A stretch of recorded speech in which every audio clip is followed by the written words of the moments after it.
Okay, ito na po mga sunod-sunod na nakakainis na mga balita na tsak na ikakabangungot nyo ngayong gabi, ha? Hello? Ba't ganon? Gusto ko mangingit-ngit kayo sa mga susunod na mga pag-uusapan natin, ha? Unahin ko na po muna yung medyo hindi muna politika, pero yung mga nag-aantay na politika, maya-maya marami tayo niyan, ha?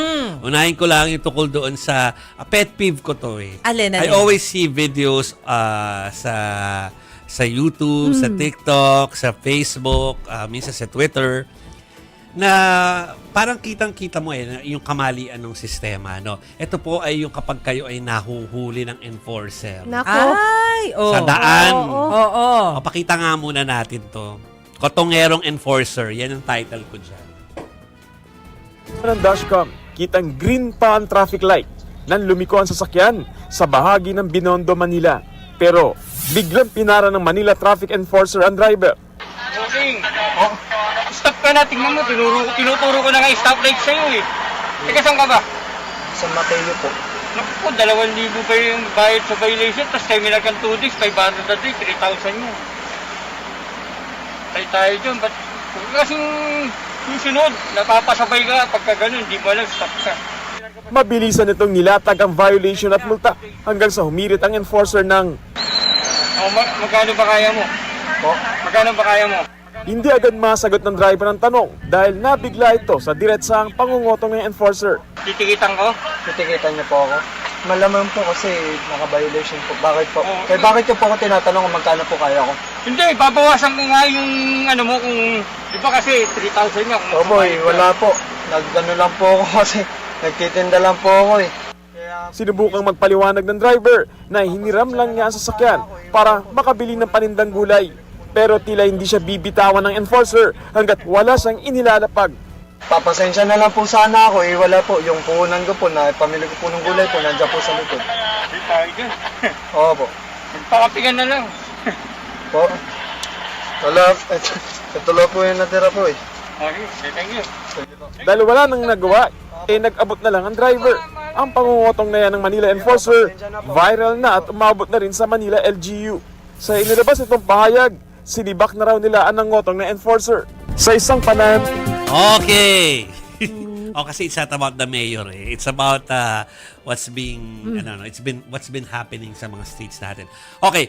First of all, sabihin namin, hindi naman lahat ganyan. At saka may mga enforcer talagang matitino at nagga-guide naman yan. Baka most of them pa nga eh. Baka most of them. Oo. Ang aming babadikusin ay yung mga na-encounter ng karamihan sa atin. Ito, ang pinaka-pet peeve ko. Sinabi ko na sa dalawang katabi ko to kanina.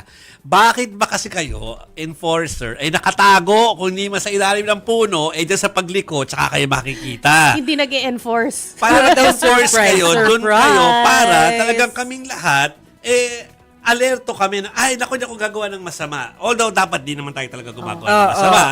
Hindi tayo lalabag. Pero kasi, it pays na may visibility sila. Pero kung magtatago kayo sa pagliko na ganyan, ay, alam na kung bakit. Oo. Alam mo, good thing meron siyang dashcam. Buti. Kasi na-record din pala, nag-green yung ilaw, Oo, yung traffic kitang-kita light. eh. So, technically, Nag-blink. wala siyang violation. Kasi, Diba? green eh. So, talagang kotong to eh. Oo. Pero may Pamumutong. gutong pa rin hanggang ngayon. Hindi natakot. Ay, nako. So, Actually, akala nasibak ko- na siya, actually. Nasibak na siya. Okay. Oo nga. Akala ko nawala na siya. Nasibak yung... Oo. Kasi, diba? hindi ibig ko sabihin, Ah, akala yung- ko yung nawala na kotong. yung Yung kotong kotong. sa traffic Oo. enforcers. Ayan na nga. Kasi, Mm. parang, di ba, uso na yung dashcam, alam mo na Exactly. nare-record, di ba? So, Walang all along, takot, akala ko no? wala Brazen. Walang takot. Oo. Okay, o kaya... But to be fair, Yeah. meron naman nga talagang matitino Yeah. na mga traffic Most enforcers. naman, oo. To be fair, dito sa mga traffic enforcer malapit dito sa TV5, nababaitan ako sa kanila. Oy, kitang-kita, Tinutulungan oo. nila ako tumawid. Yes!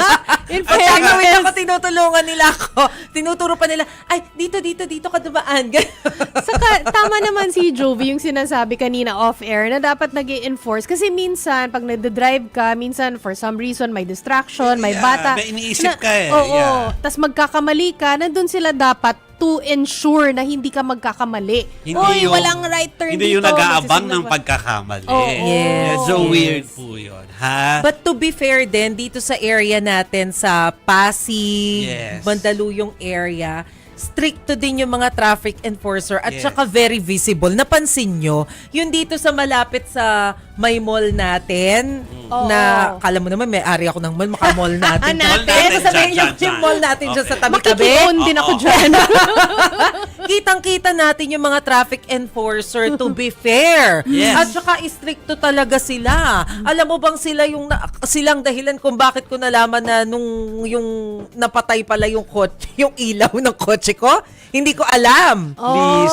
Oo. Minsan, Oh, kasi ako din, iba, ang huli kong violation, hindi Ilaw ko din. nabuksan yung ilaw. Ako din, hindi ko hindi nabuksan. nabuksan. Kasi hindi mo, minsan nakakalimutan. Lalo Diba? na, kasi parang daytime pa naman nung, Exactly. nung nagda-drive ka. Kasi yung pala, Kumbaga maliwanag pa. Parang Ayan. gabi na, pero early evening pa kasi. Parang Yeah. mga magsi-6 ganyan. Yes, yes, So, yes. hindi ko naisip na, ay, gabi na pala, dapat ko na palang buksan. Yes, yes. Alam mo yon. Tapos, syempre, nakabukas yung ilaw ng mga kasabay mong kotse. Hindi ko na-realize na madilim. So, kitang-kita correct, yung correct. sa'yo. Kita-kita ko, pinapara ko. Tapos yung pala, ay, naka-off. Pero Sorry. wala namang naging violation talaga. O, Sinita niya pinalampasin. ako, Oo. sinita niya ako, and then I apologized. Yeah. But to be fair sa kanya, pinagsabihan niya lang ako, tapos pinaalis niya ako, wala ring kotong. Oo, kasi kung maliwanag pa naman. Maliwanag diba? pa naman, talagang Oo. inamin ko naman na fault ko, hindi ko kasi na-realize Oo. talaga na. It's- At saka it's- 6 pa lang kasi, so It's akala the ko way, talaga. well, aside from enforcing, it's the way they talk to people. Ano po, Yeah. parang dapat po conscious sila dyan. Pag naging enforcer kayo, hindi yung enumeration of, yung alam mo na, Multa. pinabibigat yung multa. Tapos parang may choice ka to do something Tapos ang else. ending, magkano kaya mo? Parang, di ba, it's either gagabayan ka kasi enforcer nga siya, tapos sabihin sa'yo kung ba't ka nagkamali. Parang gano'n. Tapos kung talagang non-negotiable, di tikitan. Wala naman tayo magagawa. Oo. Hindi eh. magpapakape. Tsaka Weird. hindi naman niya inabot daw yung yung 100 pesos na tira sa pang-toll niya sana o pang-emergency. Kinuha daw. Ay, nako. Anyway. Pinatulan yung 100. So, mabuhay. Mabuhay po yung mga matitinong traffic enforcer, pero yung mga nandyan para mangotong lang, please naman, umalis na lang kayo dyan sa trabaho na yan kung yan lang ang pakay ninyo dyan. Okay.